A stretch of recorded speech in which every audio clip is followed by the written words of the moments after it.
అమర్ ఆఫీస్కి వెళ్ళటానికి యూనిఫామ్ వేసుకొని రెడీగా ఉంటాడు. బాగి, చిత్ర, మనోహరి, రాథోడ్ అందరూ కూడా హాల్లోనే ఉంటారు. సరిగ్గా అప్పుడే రణ్వీర్ అక్కడికి వచ్చి అమర్ అని పిలుస్తూ ఉంటే, కూర్చో రణ్వీర్ అని అమర్ కూల్గా మాట్లాడుతూ ఉంటాడు. నేను కూర్చొని మాట్లాడడానికి రాలేదు అమర్. నా కూతురు దుర్గా ఎక్కడ ఉంది? అసలు నా కూతురు ప్రాణాలతోనే ఉందా అమర్ అని అమర్ని రణవీర్ నిలదీస్తూ ఉంటాడు. ఇదంతా చూస్తున్న మనోహరి చాలా చాలా సంతోషపడుతూ ఉంటే బాగి టెన్షన్ పడుతూ వింటూ ఉంటుంది.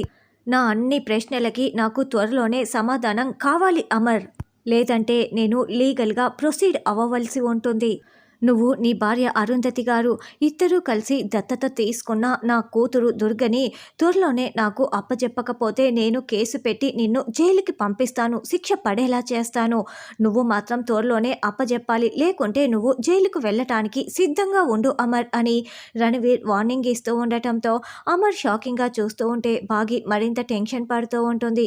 వినోద్, చిత్ర కూడా షాకింగ్గా వింటూ ఉంటారు. మనోహరి మాత్రమే చాలా చాలా సంతోషపడుతూ ఉంటుంది.